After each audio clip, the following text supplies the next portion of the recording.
Well, hello, Tamanna. I am Khadija from BriBooks, and today we will talk about your book. So, first introduce. Yes. Okay.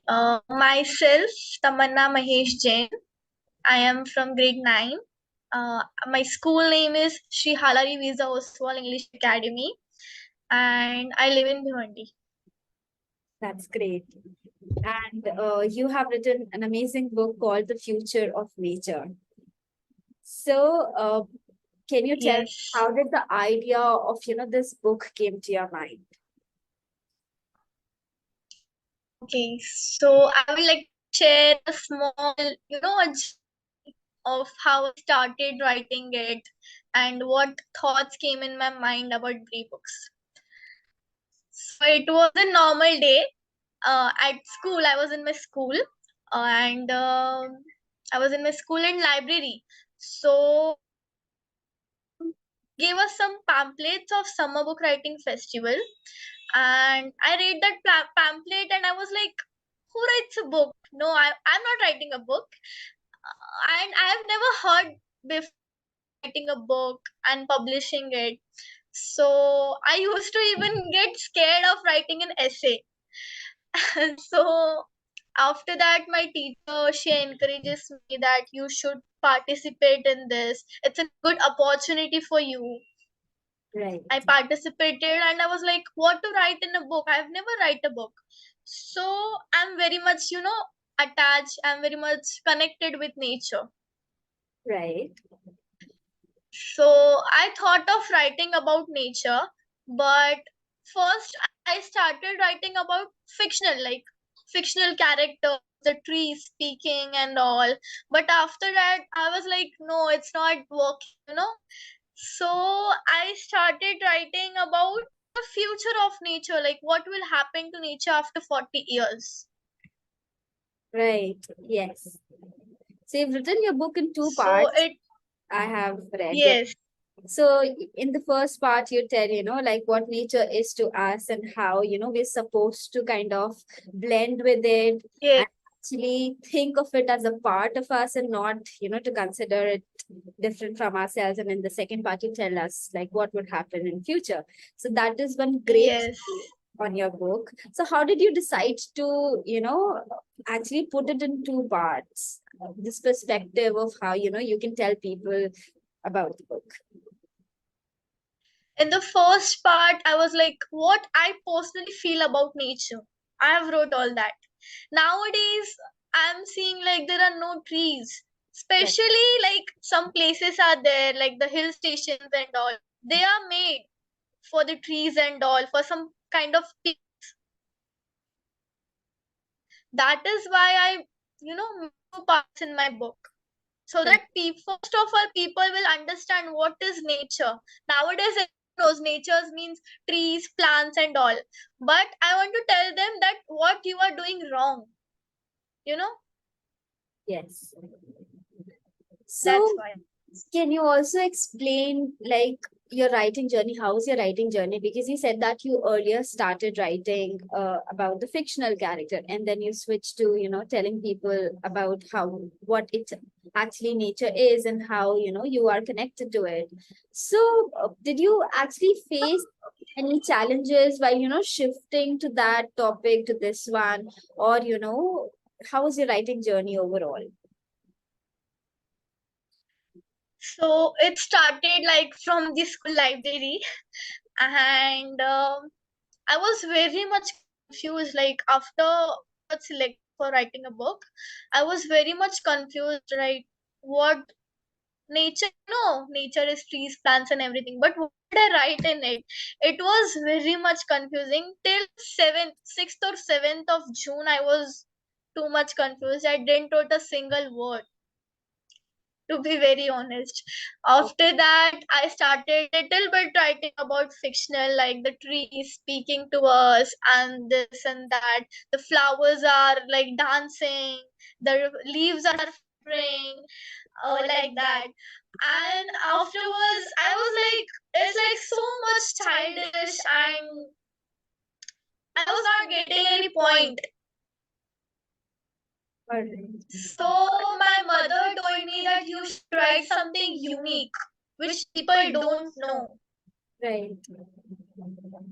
So then I started writing about, I thought first I should start writing. Started writing about fictional, about my imaginary world. I used to imagine a lot, a lot. So I used to write about my imagination.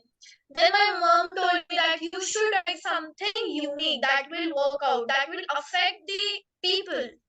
Right. Like it should be interesting, it should be funny, but it should affect. Right.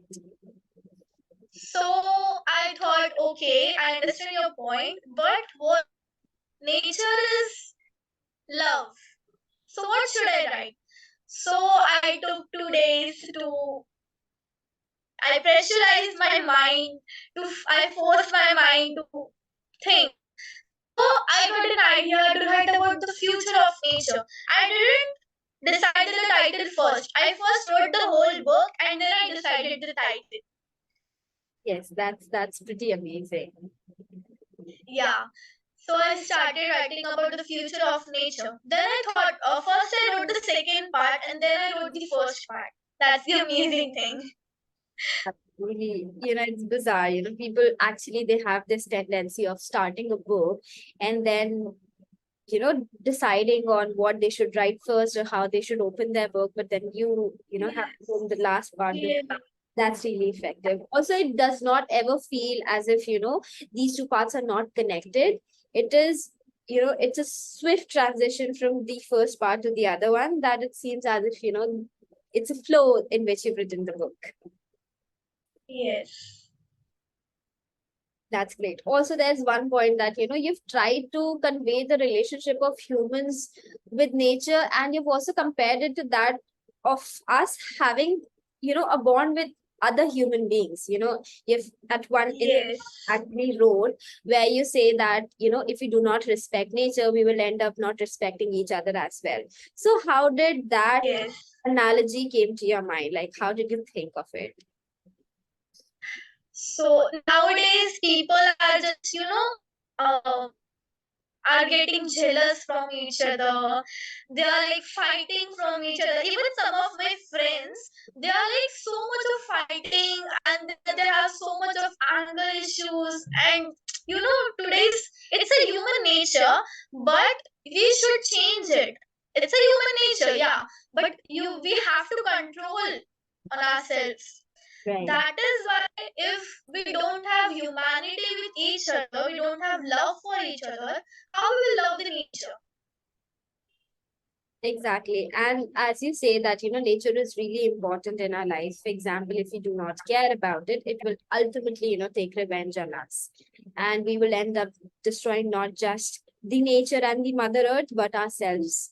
So, you've also recommended some of the points that we should, take note of to save nature and to, bring peace to ourselves. So, how much do you think that this is going to be effective? And you have also shared some of the future predictions that if you do not take care of nature, this would happen. So those are some interesting points. Would you like to say something about those points? Actually, I added those points not to just frighten the people, but they should understand. They should, take a lesson from it. These are just my imaginary predictions, nothing else. But this is to know that people should know that this can also happen if we will not do this. Right. One side it is interesting and one side it is like, it's like reality. Right. That's also, it's an eye-opening thing basically, because it's kind of true. Your predictions could very well be, they can turn out to be true if we do not, take care of nature and Mother Earth as a whole. So, apart from that, you have explained the entire topic, and you've explained the inspiration that you got from it. So is there some kind of a message that you also want to spread through your book and as an author? So the message I wanted to spread was we should love nature. I really love nature. You can see everywhere plants in my house. That's great. So the message I want to spread was we are not taking care of nature. There's a Earth Day we used to keep in status, we used to plant a tree and finish. What about the other 364 days? Right. It's not about keeping a status or planting a tree in a year once. It's not about, it's not like that. It's So basically that I wanted the to say. activities that we do that helps nature. Also, one interesting point that I found in your book is that you've used factual data to back up your arguments. So did you research before writing the book, or did someone help you find those facts? Actually, no one helps me, but yes, my mother, she used to sit beside me when I used to write a book. She used to sit beside me. She used to make coffee for me, some snacks and all.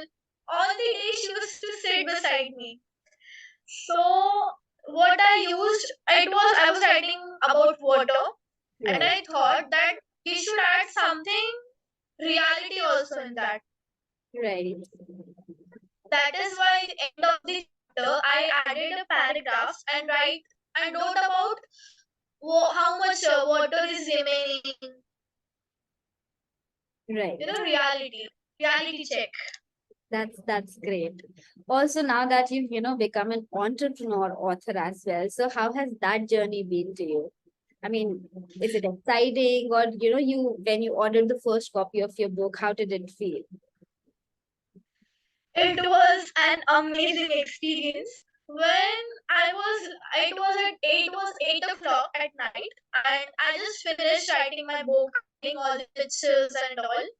And my mummy was sitting beside my hand, and Papa was sitting from my right side. Both were sitting like that, and I told them that should I publish it now or should I publish it tomorrow? They said publish it now.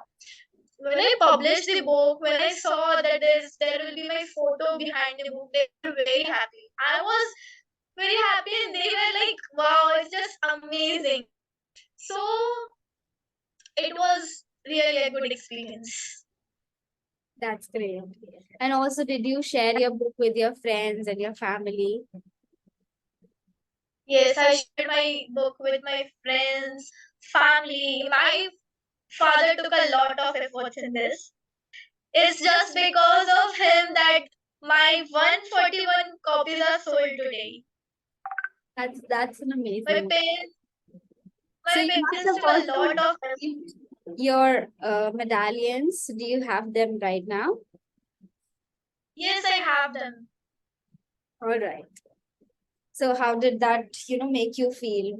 Because I can see that it's not just your efforts that have taken you so far. It's your entire family has been supportive, your father helping you in sharing your book with people, and your mother sitting beside through your entire writing journey. So it's kind of a collective effort thing. So this is not just your experience but your parents experience as well.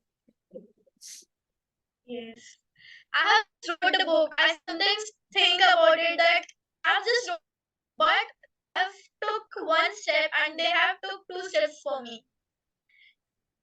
So that If is they did not promote the book, if they did not share them with the families, friends, everyone, how have been like, reach here? right. So, Tamanna, very, very congratulations on your book. And we're really proud that you've written your book, and we hope that you write many more books. Thank you. Congratulations on all your awards as well. And we are always here to support you in any possible way. Uh, Thank you so much. Thank you, ma'am. Bye bye. Bye.